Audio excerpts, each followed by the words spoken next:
सानिया और आप देख रहे हैं MTN न्यूज। बॉलीवुड के मशहूर गायक उदित नारायण के खिलाफ मानवाधिकार आयोग में शिकायत दर्ज की गई है। मानवाधिकार अधिवक्ता SK झा ने राष्ट्रीय और बिहार मानवाधिकार आयोग में 2 अलग-अलग याचिकाएं दाखिल की है। मामला उदित नारायण की पहली पत्नी रंजना झा से जुड़ा हुआ है। गायक ने 1984 में रंजना झा से शादी की थी। उस समय वे बिहार में रहते थे और इतने मशहूर नहीं थे। मुंबई जाकर सफलता मिलने के बाद उन्होंने नेपाली गायिका दीपा गतराज से दूसरी शादी कर ली।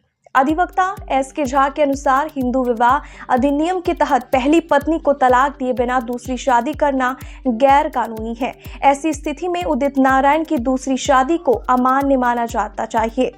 रंजना झा लंबे समय से अपने वैवाहिक अधिकारों के लिए संघर्ष कर रही है। वह अब भी अपने पति के साथ रहना चाहती है। वकील का कहना है कि एक सेलिब्रिटी द्वारा इस तरह का कदम महिला अधिकारियों का उल्लंघन है।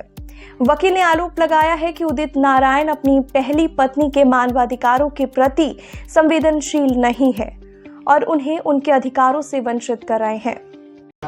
बॉलीवुड के प्रसिद्ध पार्श्व गायक श्री उदित नारायण झा की शादी वर्ष 1984 में बिहार के श्रीमती रंजना झा के साथ में हुई थी।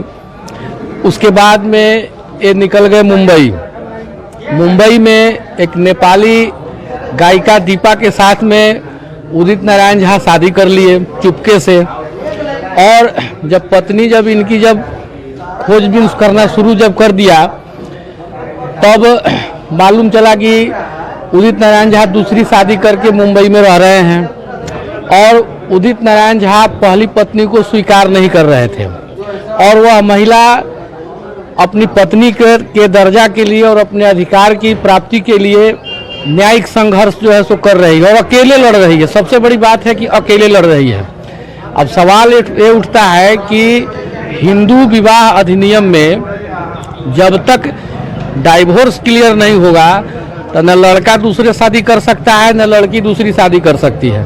तो फिर यह उदित नारायण के लिए अलग से कानून कैसे आ गया कि उदित नारायण इतने बड़े भारी सेलिब्रिटी होने के बावजूद यह कानून को ताक पर रख करके अपना कानून बना दिए कि पहली पत्नी को छोड़ करके और दूसरी शादी कर लिए।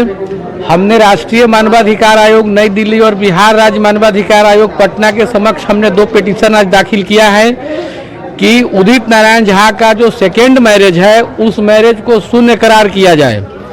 और चूंकि इन्होंने पहली पत्नी को बिना डाइवोर्स दिए हुए इन्होंने शादी किया है तो दूसरी शादी इनकी गैर कानूनी हो और वह शादी को अवैध माना जाए और पहली पत्नी को उनके हिस्से की टोटल संपत्ति दिया जाए और पहली पत्नी को उनको पूरा अधिकार दिया जाए और कायदे से उदित नारायण के विरुद्ध BNS की धारा 82 क्लॉज 1 के तहत उन पर मुकदमा दर्ज किया जाए।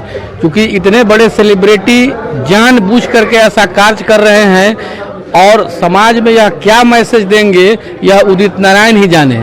और आजकल उनका जो भी हम लोग देख रहे हैं कि महिलाओं के अधिकार के प्रति और महिलाओं के प्रति जो उनकी स्थिति है वह इस बात को इंगित कर रहा है कि एक सेलिब्रिटी होते हुए वह महिला के अधिकार के प्रति सजग नहीं है। इसके ऊपर में सरकार को उनके ऊपर में काफ़ी लगाम लगाने की आवश्यकता है और न्यायपालिका को भी इसमें सुओ मोटो कोऑर्डिनेंस लेकर के वैसे शख्स के विरुद्ध कड़ी से कड़ी कार्रवाई करने की आवश्यकता है। फिलहाल मामला मानवाधिकार आयोग के पास में है।